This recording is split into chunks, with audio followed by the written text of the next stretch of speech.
하나님이 그 성막을 이렇게 지으라고 자세히 가르쳐 주십니다. 그리고 그 성막에서 하나님을 만날 때 드려야 되는 제사 역시 구체적으로 말씀해 주세요. 어떤 동물을 드려야 되고, 이 동물을 어떻게 잡아 죽여야 되고, 어떻게 제물을 드려야 되는지를 구체적으로 자세히 말씀해 주세요. 여기서 우리가 알 수 있는 것은 하나님이 원하시는 예배 장소와 하나님이 원하시는 제사는 하나님이 원하는 그 모양대로 드려야 된다라는 것이에요. 그러니까 하나님께서 이스라엘 백성에게 제사 드릴 성막을 이렇게 지어라, 제사는 이렇게 드려야 된다라고 말씀하시면서 한마디 더 하세요. 이렇게 말씀하십니다. 이는 너희가 대대로 여호와 앞 회막문에서 늘 드릴 번제라. 내가 거기서 너희와 만나고 내게 말하리라. 내가 거기서 이스라엘 자손을 만나리라. 내 영광으로 말미암아 회막이 거룩하게 될지라. 그러니까 하나님은 특정한 장소에서 하나님의 백성을 만나시겠다고 말씀하셨어요. 그것이 바로 회막, 성막이에요. 오늘날로 말하면 예배당입니다. 거기서 내가 너를 만나고 내가 너에게 말하고 교제하겠다. 그 자리가 바로 예배당이라는 거예요. 자, 하나님은 무소부재하신 분이에요. 세상 어디에나 계신, 편재하신 분이에요. 어느 곳에나 계신 분이 하나님이십니다. 그런데 왜 굳이 예배당에서 하나님은 하나님의 사람을 만나시겠다고 하신 것일까요? 특별한 장소에서 거기서 하나님이 너희를 만나겠다고 장소를 정해 주신 거예요. 특별히 그곳에 임재하시겠다는 거죠. 그래서 이걸 신학적인 용어로 말하면 하나님은 세상 어느 곳에 계세요. 보편적인 임재예요. 근데 하나님은 특별한 임재를 약속하신 곳이 어디냐면 예배, 인간이 예배를 드리고 하나님이 그 예배를 받으시는 예배당, 예배 처소에서 하나님은 하나님의 사람들을 만나기를 원하십니다. 팬데믹 이후에, 코비드-19 이 팬데믹 이후에 기독교인들이에요. 기독교인들 가운데 나타난 신앙의 나태한 부작용이 하나 있습니다. 그것은 뭐냐 하면 예배당에 나오려고 하지 않는 거예요. 예배 드리는 장소에 나오지 않고 집에서 유튜브나 페이스북이나 이 영상을 통해서 예배를 보려고 하는 그런 나태함이 나타납니다. 그러면서 그분들이 하는 주장이 이거예요. 하나님 어디나 계셔. 우리 집에도 계시고 사무실에서도 계시고 내가 운전할 때 그 차 안에도 계시고 내가 가는 어느 곳에도 하나님은 계시니까 내가 있는 그곳에서 하나님을 예배하면 돼라고 주장을 합니다. 그렇죠. 맞는 말이에요. 그런데 쉬운 예를 하나 들까요? 여러분의 가정, 여러분의 집은 예배드리기에 적절한 장소가 아니라 여러분들이 편하게 식사를 하고 정말로 편하게 쉬고 다른 사람 눈치 보지 않고, 그렇죠? 편하게 쉴 수 있는 공간이 집이에요. 그러니까 그 장소에 하나님이 계시지만 그곳에서 하나님을 예배하기에는 적당한 장소가 아니다라는 거죠. 여러분의 사무실이 일하기에 적당한 장소예요. 사람들을 만나기에 적당한 장소이지 하나님께 집중해서 하나님을 만나기에 적당한 장소는 아니다라는 것이죠. 다시 한번 기억하세요. 하나님은 우리를 만나기 원하는 장소를 정해 주셨어요. 그것은 어디냐? 예배드리기에 가장 적당하고 하나님께 예배드리면서 하나님께 집중할 수 있는 예배당, 그곳에서 하나님 우리를 만나기를 원하세요. 우리가 하나님께 가까이 나아가는 가장 기본적인 모습은 이 예배당에 나와서 하나님을 예배하는 것입니다. 예배에 대해서 한 말씀 더 드릴까요? 예배는 인간의 실존을 확인하는 자리예요.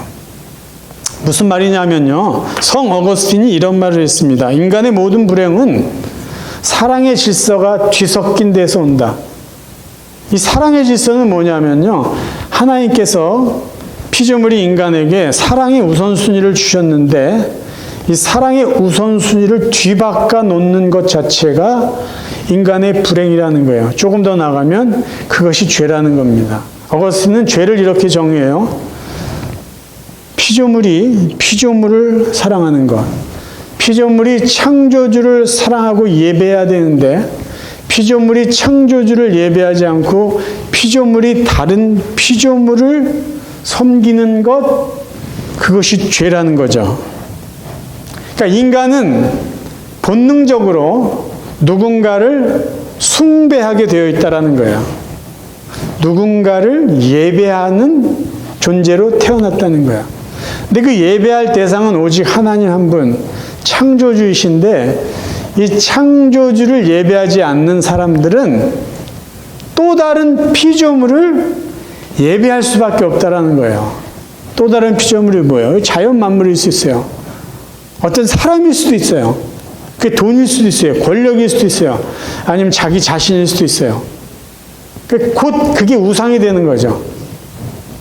최고의 가치 있는 가장 존엄하신 창조주 하나님을 피조물이 인간이 예배하고 영광을 돌려야 되는데 하나님의 자리에 무언가 다른 피조물이 올라가 있을 때 그것이 죄이고 그것이 결국은 우상이 되는 것이고 그러한 삶을 사는 것이 자기 자신을 잃어버리는 삶이라는 거예요.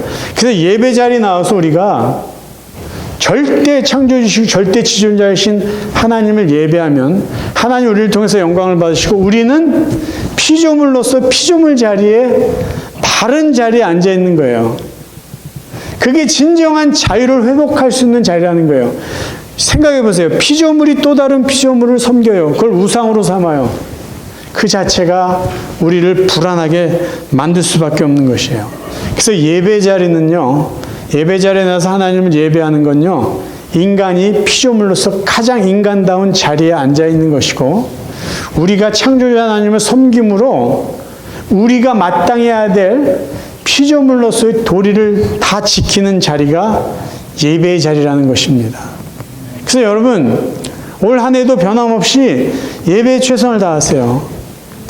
적어도 주일날은 주님 전에 나와서 바르게 예배를 드리세요. 그것이 하나님을 만나는 자리이고 그것이 내가 하나님께 창조된 하나님의 사랑받는 인간이라는 내 실존을 확인할 수 있는 자리라는 것이에요. 2026년 예배를 통해서 하나님을 만나고 하나님께 더 가까이 나가는 여러분 되시기를 간절히 바랍니다. 두 번째 저희들이 하나님께 가까이 하는 삶은요. 섬김을 통해서 나타날 수 있어요. 섬긴다는 것은요. 하나님이 예수 그리스도를 통해서 우리에게 가르쳐 주신 그 삶을 본받는 삶이에요. 그러니까 하나님의 뜻대로 살아감으로 하나님께 가까이 할 수 있는 것이죠. 예수님이 이 땅에 오신 목적을 섬김이라고 말씀하셨습니다. 인자가 온 것은 섬김을 받으려 함이 아니라 도리어 섬기려 하고 자기 목숨을 많은 사람의 대속물로 주려 함이라. 예수님의 섬김의 절정은 십자가의 죽음이에요. 그러니까 예수님은 모든 삶이 섬김이에요. 하늘 영광 보좌를 버리고 낮고 천한 인간의 삶으로 내려오셨어요. 낮아지신 분이에요. 우리가 예수님의 섬김을 본받는데 저기까지 본받는 것은 사실 굉장한 무리가 있습니다. 죄인을 위해서 내가 대신 죽어준다. 쉽지 않아요. 아마 그래서 그런지 몰라도 예수님은요, 제자들에게 이 정도로 섬김의 삶을 살라고 가르쳐준 귀한 본이 있어요. 그건 뭐냐면요, 제자들의 발을 씻겨주신 것이에요. 요한복음 13장 14절 15절을 읽어드립니다. 내가 주와 또는 선생이 되어 너희 발을 씻었으니 너희도 서로 발을 씻어주는 것이 옳으니라. 내가 너희에게 행한 것 같이 너희도 행하게 하려 하여 본을 보였노라. 그러니까 예수님이 제자들의 발을 씻겨준 목적은요, 너희들도 나처럼 누군가를 섬겨라. 그걸 보여주고 행하게 하기 위해서예요. 그냥 멋있으라고 그게 한 게 아니라 너희들도 이렇게 섬기며 살아라. 그래요. 저도 예수님처럼 섬기며 살겠습니다. 말은 그렇게 하면서 계속 세상에서 높아지려고 한다면 이거는 성경의 가르침하고 역행하는 거예요. 저는 주님을 닮아가기 원합니다. 저는 하나님과 가까이 살기 원합니다. 그러면서 계속 다른 사람보다 더 높아지려고 해요. 다른 사람을 군림하려고 해요. 다른 사람을 지적하고 내가 그들의 하나님이 되려고 해요. 그건 하나님께 가까이 나가는 삶이 아니에요. 예수님이 제자들의 발을 씻는 조각상이 있어요. 그 조각상 그 밑에는 뭐라고 적혀 있는지 아시죠? 주님의 얼굴을 보기 원하십니까? 그러면 주님처럼 무릎을 꿇으십시오. 그런 문구가 적혀 있습니다. 그거죠. 우리가 한 해를 어떻게 살아가야 될까? 주님을 닮아가기 원한다면 무릎을 꿇고 주님의 그 섬김의 자리에 우리도 함께 있는 거예요. 그러면 주님과 함께, 주님과 가까이 살아갈 수 있게 된다는 것이죠. 우리가 섬김을 가장 잘 적용할 수 있는 장소는 어디일까요? 저는 교회라고 생각합니다. 에베소 4장 16절에 이렇게 말씀하고 계세요. 그에게서 온몸이 각 마디를 통하여 도움을 받음으로 연결되고 결합되어 각 지체의 분량대로 역사하여 그 몸을 자라게 하며 사랑 안에서 스스로 세우느니라. 지금 여기서 말하는 온몸은 교회를 이야기합니다. 그러니까 교회는 어떤 시스템이 아니에요. 교회는 어떤 빌딩, 건물이 아닙니다. 교회는 유기체적인 몸이에요. 그럼 우리가 지금 같이 예배드린 이 교회가 그리스도의 한 몸을 이루는 것인데, 이 몸을 바르게 세워가고 건강하고 건전하게 세워가려면요, 이 교회를 구성하는 우리 한 사람 한 사람이 서로를 섬길 때만이 가능하다라는 거예요. 서로가 서로의 짐을 져주고, 서로가 서로를 세워주고 도와주고 격려해주고 한 번 더 희생하는 거죠. 내가 손의 역할을 한다면 손이 발을 도와주고, 내가 발의 역할을 한다면 발이 손을 격려해주고, 내가 입의 역할을 한다면 귀를 조금 더 도와주고 세심하게 돌봐주고 배려하고, 그렇게 서로가 서로를 도와주고 세워주고 섬길 때 교회라는 몸이 건강하게 세워지는 거예요. 나 중심이 아니라 이 교회라는 공동체 중심으로 나아가는 거죠. 그게 바로 하나님께서 교회를 세워가는 방법인 거예요. 하나님께 가까이 가기 원하신다면 우리의 이 교회를, 함께 신앙생활하는 옆에 있는 우리 성도들을 각자 도와주고 섬길 때만이 가능합니다. 그래야 이 교회가, 하나님의 교회가 몸으로서 건강하게 바르게 세워져 갈 수 있는 것이에요. 2026년 한 해, 전에도 여러분 그랬지만 우리 같은 성도들을 잘 섬겨주고 잘 배려해주고 잘 이해해주고 그렇게 이 교회를 아름답게 세워져 갈 수 있기를 간절히 바랍니다. 하나님께 가까이 갈 수 있는 또 다른 방법은요, 나눔이에요. 나눔. 하나님의 마음에 있는 곳에 우리도 함께 그 마음을 두고 있다면 우리는 하나님과 가까이 하는 삶을 살게 될 것입니다. 성경에 하나님은 이렇게 표현되어 있어요. 그의 거룩한 처소에 계신 하나님은 고아의 아버지시며 과부의 재판장이시라. 하나님은 고아의 아버지라고 말씀하세요. 과부의 재판장이라고 말씀하세요. 고아는 누구고 과부는 누구입니까? 외로운 자예요. 가난한 자예요. 소외된 자예요. 도움이 필요한 자예요. 그러니까 하나님의 속성은요, 외로운 자와 함께 하십니다. 약한 사람과 함께 하세요. 그러니까 긍휼의 하나님이라는 것은 소외되고 약하고 가난한 자들을 하나님은 돌보기 원하신다, 돌본다라는 그 마음이 표현된 단어예요. 신명기 말씀을 제가 종종 인용했어요. 신명기에서 계속 강조하고 있는 게 뭐냐면요, 가난한 자, 나그네를 위해서 그들이 먹을 양식을, 그들의 몫을 남겨두라라는 말이 자주 반복돼요. 여러분 기억하시죠? 이 밭을 경작할 때, 예를 들면 곡식을 추수할 때 저쪽 끝에 구석에 곡식은 놔두라는 거예요. 왜 놔둡니까? 가난한 자들, 나그네들이 지나가면서 그 곡식을 그러니까 꺼리낌 없이 먹을 수 있게 모른 척하고 내버려두라는 거예요.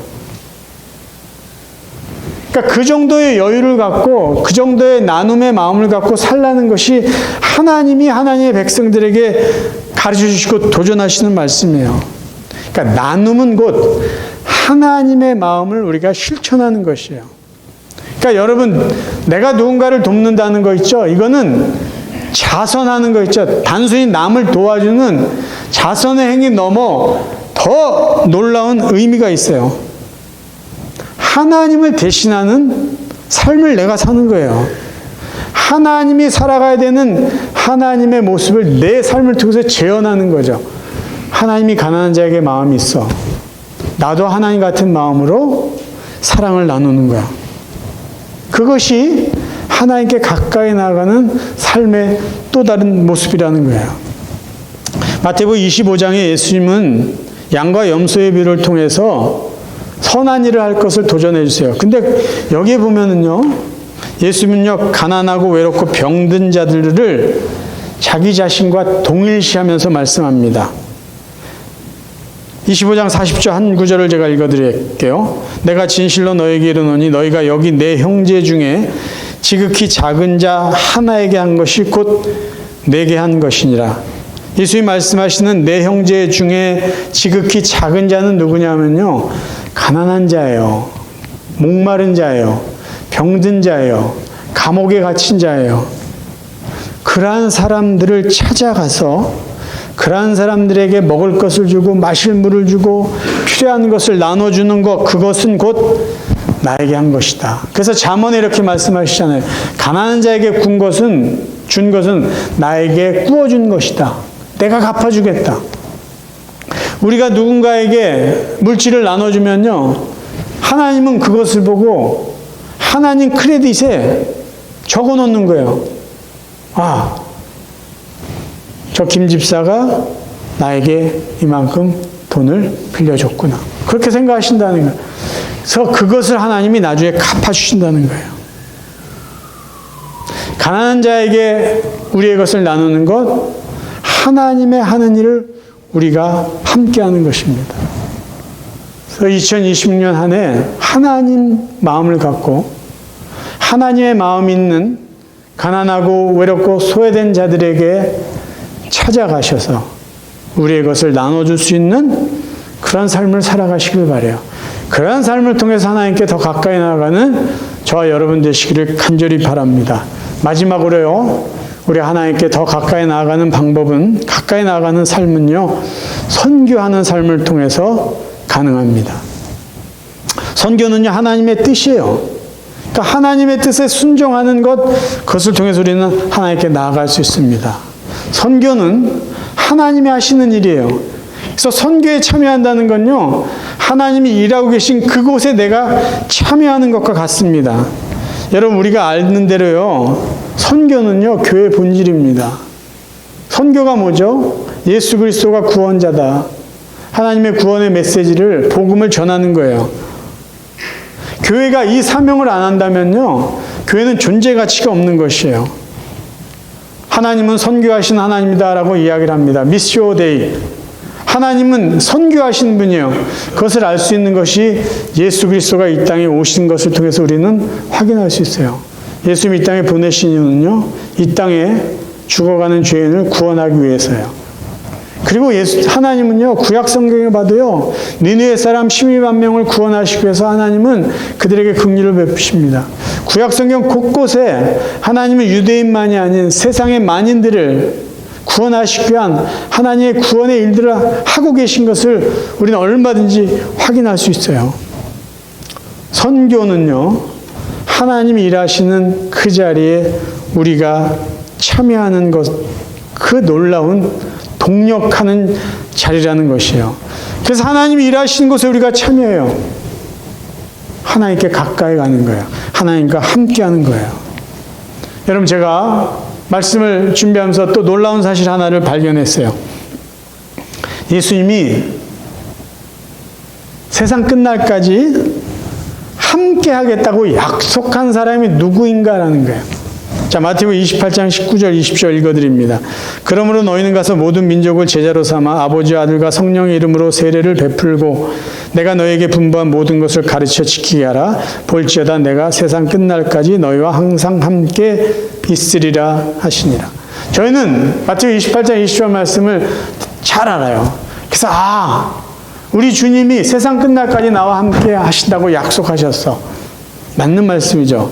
그런데 하나님이, 그러니까 예수님께서 세상 끝날까지 항상 함께 하겠다고 약속한 그 대상은 사실 구체적으로 보면은요, 하나님의 말씀을 순종해서 복음을 전하는 사람이라는 거예요. 보세요. 가서 모든 민족을 제자로 삼아 아버지 아들과 성령의 이름으로 세례를 베풀고 내가 너에게 분반 모든 것을 가르쳐 지키게 하는 그들에게 내가 세상 끝까지 끝날까지 함께 하신다는 거죠. 하나님의 선교에 동참하는 그들에게 내가 너와 함께 한다는 거예요. 여러분, 선교를요 조금 멋있게 표현하면요 종말을 준비하는 삶이다라고 말했어요. 종말을 준비하는, 세상의 끝을 준비하는 삶이다. 예수님은요 이 땅에 다시 오시다고 말씀하셨는데 그때가 언제냐면요 세상 모든 사람들에게 복음이 전해지는 때라고 말씀하셨어요.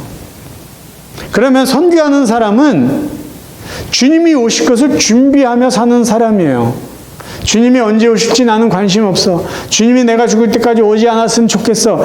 이렇게 사는 삶이 아니라 선교하는 사람은요 주님이 오실 것을 내가 기대하면서 내가 그 주님이 오실 날을 복음을 전하면서 함께 기다리고 준비하고 참여하는 삶이라는 것이에요.